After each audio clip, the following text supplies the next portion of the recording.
Bismillahirrahmanirrahim. Assalamualaikum warahmatullahi wabarakatuh. Perkenalkan, nama saya Karina Murdanti Pratama dari kelas 3F Manajemen. Di sini saya perwakilan dari kelompok saya, yaitu kelompok 5 yang ditugaskan oleh mata kuliah Manajemen Sumber Daya Manusia. Kelompok 5 ini terdiri dari 4 orang yang akan menjelaskan tugas tersebut. Tugas ini yang berjudul Perencanaan Tenaga Kerja, Rekrutmen dan Seleksi. Assalamualaikum warahmatullahi wabarakatuh. Dengan saya Muhammad Andrian Fadid Aniago, NPM 02119200. Saya dari kelompok 5 SDM. Di sini saya akan menjelaskan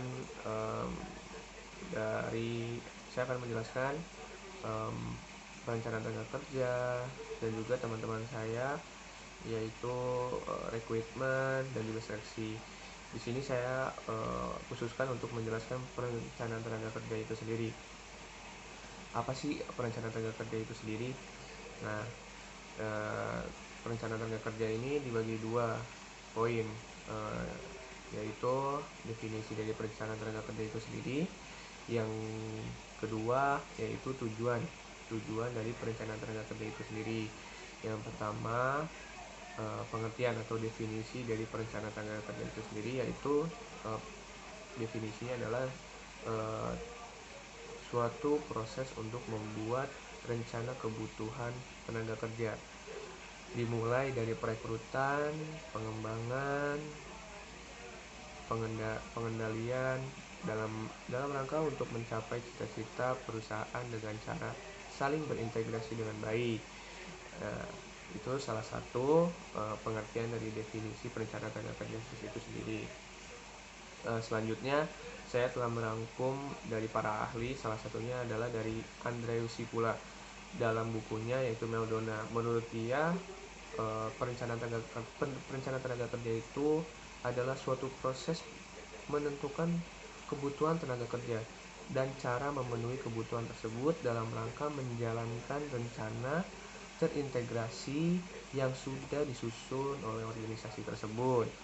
Maksud dari Andreus Sipula ini adalah si perencanaan tenaga kerja ini suatu dimana proses ini yang menentukan untuk kedepannya, menentukan bagaimana si tenaga kerja ini atau perusahaan yang ada di dalamnya itu bisa berjalan dengan lancar dengan tenaga kerja yang baik, yang bisa juga berintegrasi dengan lingkungan dari si perusahaan tersebut.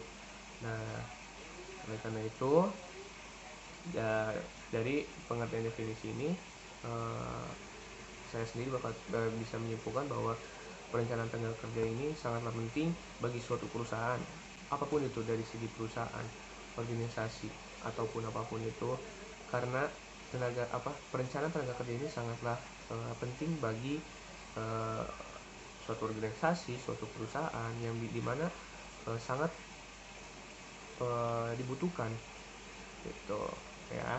Oleh karena itu, di sini saya akan menjelaskan lagi tujuan dari perencanaan tenaga kerja. Apa sih tujuan perencanaan tenaga kerja? Yang saya telah merangkum dari seorang ahli yang bernama Rifai, yang dikutip dari buku Meldona yang dibuat oleh Andreas Sipula. Yang poin pertama yaitu untuk menentukan kualitas dan kuantitas karyawan yang akan mengisi semua jabatan dalam perusahaan. Yang tadi saya bilang, kenapa sih perencanaan tenaga kerja itu harus dilakukan? Karena yaitu kita dapat menentukan kualitas dan kuantitas dari tenaga kerja itu sendiri gitu. Nah, poin kedua yaitu untuk menjamin tersedianya tenaga kerja di masa sekarang maupun di masa yang akan datang, sehingga tidak ada pekerjaan yang tidak diisi oleh karyawan. Maksud dari poin kedua ini adalah bisa mengisi kekosongan dari apa, dari pekerjaan, dari si posisi dari karyawan tersebut. Jadi tidak ada kekosongan dalam perusahaan itu dalam penerusan dari perusahaan itu sendiri gitu. Dan poin ketiga, untuk menghindari kelebihan dan kekurangan karyawan. Mengapa perencanaan tenaga kerja ini wajib dilakukan? Karena kita harus menentukan karyawan, di mana posisi karyawan yang pertama seperti ini, yang kedua di posisi seperti ini, yang ketiga dia mempunyai kelebihan apa atau kekurangan di mana. Itu kita wajib melakukan perencanaan tenaga kerja itu sendiri gitu. Yang keempat, untuk menghindari mismanagement dan tumpang tindih dalam pelaksanaan tugas. Nah, jadi kenapa sih perencanaan tenaga kerja ini harus dilakukan gitu ya? Karena ya agar suatu manajer itu tidak salah memanage dalam penugasan pelaksanaan tugas gitu ya dari si karyawan-karyawannya, yang dimana karyawan-karyawan itu banyak sekali, dari yang top, dari top dan middle ya, sampai yang paling bawah. Oleh itu agar jangan sampai ada miskomunikasi atau mismanagement gitu. Saya akan menjelaskan tentang rekrutmen. Rekrutmen itu sendiri yaitu proses mencari atau menarik sebuah pelamar atau orang yang melamar ke sebuah perusahaan yang akan diseleksi untuk menempati posisi yang dibutuhkan perusahaan tersebut. Contoh yang dapat kita tentukan yaitu ketika sebuah ada lowongan kerja, berarti itu apa sih, dari perusahaan tersebut membutuhkan posisi atau ada posisi kosong yang dibutuhkan, dan itu tujuan juga adanya rekrutmen. Dan di sini kita dapat menjabarkan tujuan-tujuan rekrutmen, yaitu ada untuk mengkoordinasikan upaya perekrutan dengan program seleksi dan pelatihan, yaitu tujuan tersebut untuk mengatur ya, mengkoordinasikan untuk mengatur pelamar-pelamar yang akan masuk perusahaan tersebut.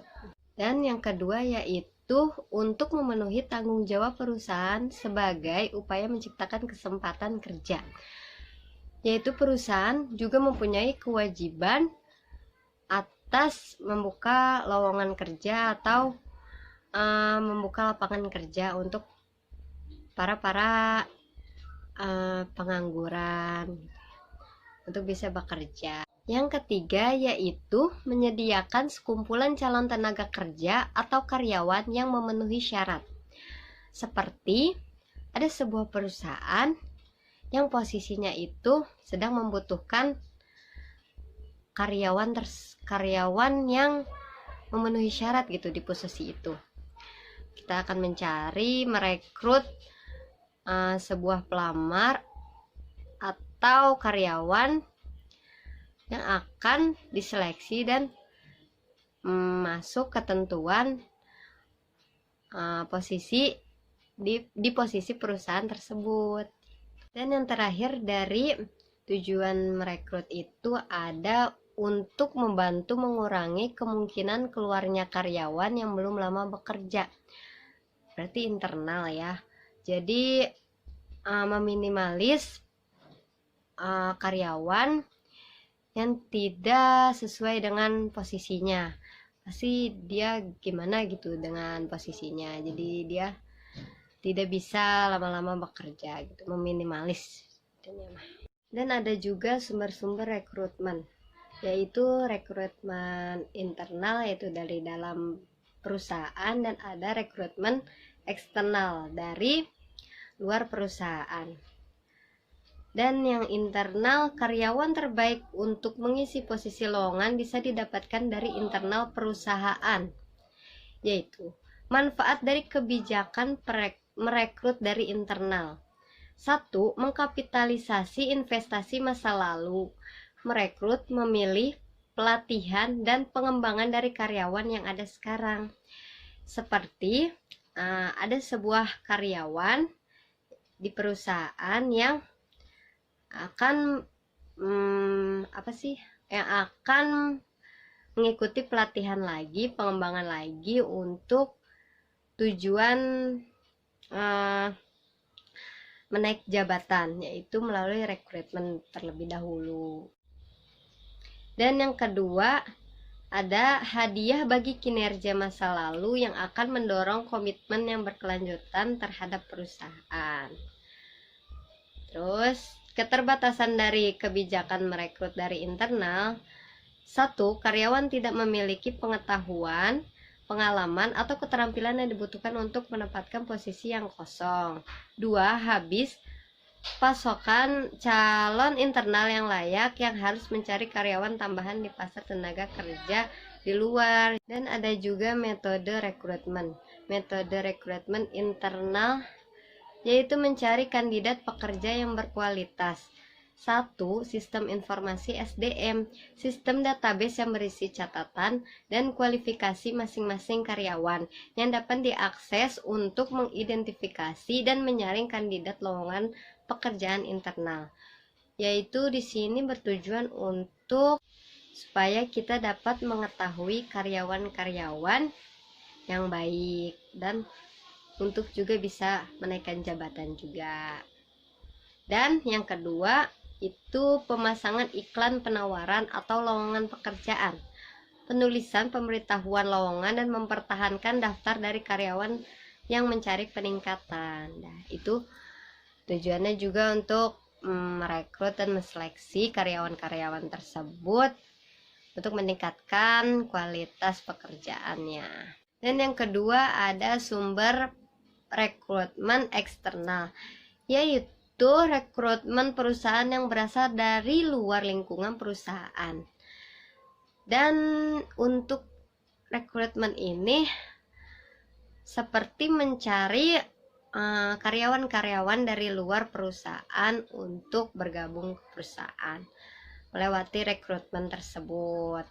Dan cara merekrutan dari eksternal yaitu bisa melalui iklan, penyediaan tenaga kerja, karyawan perusahaan lain, perekrutan melalui internet, agensi bantuan sementara. Nama saya Fadila, NPM 02119198. Saya dari kelompok 5 akan menjelaskan tentang rekrutmen dan seleksi. Tahap-tahap rekrutmen. Yang pertama, pemilihan media iklan lowongan. Pada tahap ini, perlu ditentukan media yang akan kita pilih. Misalnya, surat kabar, internet, pengumuman lowongan internal, pengumuman di kampus-kampus, referensi, dan lain-lain. Pada umumnya, iklan lowongan kerja diinformasikan melalui internet maupun surat kabar, tetapi ada beberapa jabatan yang tidak melalui media tersebut. Yang kedua, ada proses desain iklan lowongan kerja. Iklan lowongan kerja ini ditayangkan umumnya informasi tentang kualifikasi, misalnya pendidikan, umur, pengalaman kerja, domisili karyawan, dan lain-lain. Tugas dan tanggung jawab yang akan dilakukan dan berakhir pada cara melamar posisi tersebut. Dalam desain iklan lowongan kerja, diusahakan agar kita memberikan informasi inti mengenai syarat yang harus dilakukan oleh calon pelamar. Ini penting agar kita tidak kehabisan waktu karena calon pelamar banyak yang tidak sesuai dengan kualifikasi yang diminta. Yang ketiga, seleksi administrasi calon karyawan.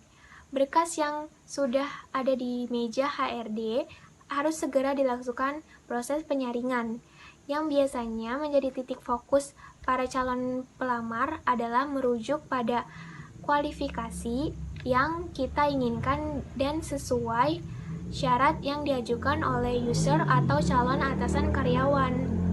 Yang keempat, ada tes psikologi. Tujuannya untuk mencari kandidat yang paling tepat sesuai kriteria, dan karakter jabatan yang sedang dibutuhkan. Saat ini, buku panduan-panduan tentang psikologi banyak dijual di toko-toko buku, sehingga kita dapat mempelajari meskipun tidak semuanya. Yang kelima, ada interview HRD. Pada tahap ini, HRD akan memanggil beberapa kandidat yang terbaik sesuai dengan hasil psikotes. Sebagai pedoman dalam melakukan wawancara adalah START, yaitu situation, deskripsi tentang situasi kerja yang selama ini dijalankan. Yang kedua ada task, tugas-tugas yang pernah dijalankan dan bagaimana pelaksananya. Yang ketiga ada action, atau tindakan yang dilakukan pada situasi dan tugas tertentu. Dan yang terakhir ada result, menggambarkan tentang tindakan yang pernah dilakukan. Interview dengan user atau calon atasan. Pada tahap ini, calon karyawan akan diuji keahliannya berdasarkan pengalaman kerja yang pernah dilakukan sebelumnya. Yang ketujuh adalah negosiasi gaji. Pada tahap ini, antara calon karyawan dengan perusahaan akan bernegosiasi tentang gaji yang diminta oleh karyawan dan gaji yang akan diberikan oleh perusahaan. Gaji yang ditawarkan biasanya merujuk pada struktur gaji yang telah disusun oleh perusahaan. Seleksi. Seleksi adalah proses pertama bagi perusahaan untuk mendapatkan karyawan yang kualifikasi dan kompeten untuk menjabat serta mengerjakan semua pekerjaan perusahaan. Proses seleksi juga sebagai penentu pelamar diterima atau tidaknya menjadi karyawan perusahaan tersebut. Tujuan seleksi. Tujuan seleksi yang pertama adalah menjamin perusahaan memiliki karyawan yang tepat untuk suatu jabatan dan pekerjaan. Yang kedua, memastikan keuntungan investasi sumber daya manusia perusahaan. Yang ketiga, mendapatkan karyawan yang jujur dan memiliki moral yang baik. Artinya, yang utama bagi perusahaan adalah memiliki karyawan yang jujur dan memiliki moral yang baik. Dengan demikian, kecil kemungkinan jika nanti diangkat menjadi karyawan melakukan hal-hal yang dapat merugikan perusahaan itu. Yang selanjutnya, mendapatkan karyawan yang mau dan mampu. Artinya, karyawan yang mau dan mampu melakukan tugas-tugas yang dibebankan. Hasil seleksi nantinya akan memilih orang-orang yang mau dan mampu untuk bekerja, sehingga tugas-tugas yang diberikan kepadanya dijalankan. Metode pengadaan seleksi. Metode pengadaan seleksi dibagi menjadi dua, yaitu metode non-ilmiah dan metode ilmiah. Metode non-ilmiah adalah seleksi yang tidak dilaksanakan berdasarkan kinerja, standar, atau spesifikasi, tetapi hanya pada pengalaman kerja saja. Seleksi ini tidak berpedoman kepada uraian pekerjaan dan spesifikasi pekerjaan dari jabatan yang akan diisi. Yang kedua, metode ilmiah. Metode ilmiah yaitu pengembangan seleksi dari non-ilmiah dengan mengadakan analisis cermat tentang unsur-unsur yang akan diseleksi supaya diperoleh karyawan yang kompeten dengan penempatan yang tepat. Proses seleksi ilmiah ini bisa dilaksanakan dengan cara yang pertama, metode kerja yang jelas dan sistematis. Yang kedua, berorientasi kepada prestasi kerja. Yang ketiga, berorientasi kepada kebutuhan real karyawan. Yang keempat, berdasarkan kepada job analysis dan ilmu sosial lainnya. Dan yang terakhir, berpedoman kepada undang-undang perburuhan. Assalamualaikum warahmatullahi wabarakatuh. Perkenalkan, nama saya Aldi Muharram, NPM saya 02119201. Saya akan menjelaskan tentang kualifikasi seleksi. Kualifikasi seleksi adalah penyeleksi harus mengetahui secara jelas kualifikasi yang akan diseleksi dari pelamar. Hal ini sangat penting supaya sasaran dicapai dengan baik. Tanpa mengetahui secara jelas kualifikasi seleksi akan mengakibatkan sasaran yang dicapai menyimpang. Kualifikasi meliputi umur, keahlian, kesehatan fisik, pendidikan, jenis kelamin, tampang, bakat, temperamen, karakter, pengalaman kerja, kedisiplinan, kerjasama, kejujuran, inisiatif, dan kreatif.